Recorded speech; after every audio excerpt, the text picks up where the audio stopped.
Bonsoir mes chers étudiants. Aujourd'hui, on continue avec vous l'apprentissage de ce thème qui s'appelle les antonymes et les synonymes. Et ce soir, on parle avec vous des substantifs. Sur le tableau, vous voyez le vocabulaire que je vous ai écrit. Et moi, j'aimerais bien que vous appreniez ces mots par cœur parce que je les trouve être vraiment très significatifs, importants. Et je pense que vous pouvez trouver ces mots dans le discours, par exemple avec des Russes. On commence avec vous avec des antonymes. Ici, vous pouvez voir que je vous écris le mot qui signifie les antonymes. Donc en pluriel, c'est antonymes. En singulier, c'est antonyme. D'accord? Ok, donc on verra avec vous maintenant antonyme. Добро, зло, le bien et le malheur. Жара, холод, la chaleur et le froid. Plus, minus, le plus et le moins. Шум, тишина, le bruit et le silence. Друг, враг. Peut-être vous connaissez déjà ce mot, друг. T'es mon ami. Donc, ami, враг, c'est l'ennemi. Север, юг. Le nord et le sud. День, ночь. Derrière moi, vous pouvez voir que c'est déjà la nuit. Donc, la nuit. День, c'est le jour. Deux fois, je fais des cours pour vous pendant la journée et aujourd'hui, je fais quand il y a déjà la soirée. Donc, день, ночь. Счастье, горе. Счастье, c'est le bonheur. Горе, le chagrin.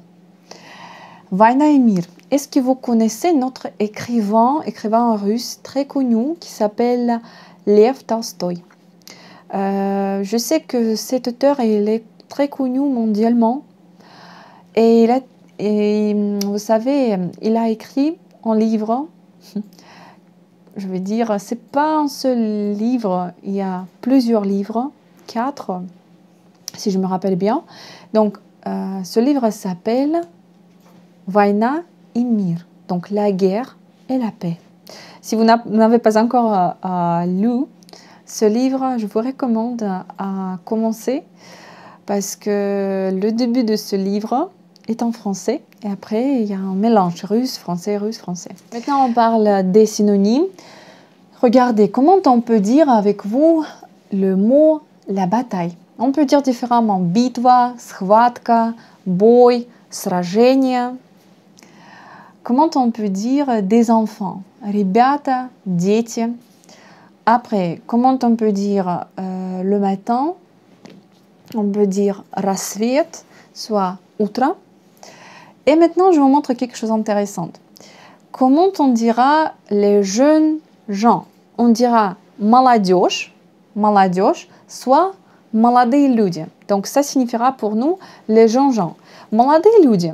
Quand on dit ça, vous savez, d'habitude, en général, en Russie, pour nous, ça signifie plutôt pas les jeunes gens, mais plutôt les jeunes hommes. Donc, par exemple, moi, j'ai un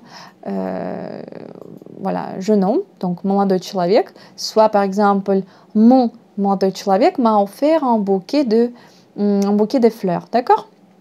Donc, молодой человек, ça signifiera mon petit ami, soit mon homme, voilà, молодой человек. Soit ça peut signifier jeune homme.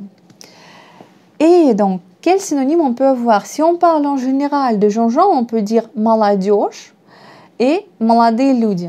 Mais quand on concrétise que ce sont des jeunes hommes, on dit молодые люди, soit юноши. Vous voyez? J'ai fait une liaison pour vous. Молодые люди, юноши, jeune homme. Donc, en singulier, ça sera юноша, un jeune homme, молодой человек, jeune homme. Voilà. Et encore une fois, молодой человек, ça peut aussi signifier copain ou petit ami. Voilà. C'est pour vous, je pense que c'est intéressant. Donc, les synonymes en russe, ça, c'est synonymes. Je vous remercie pour cette leçon. C'est tout pour aujourd'hui.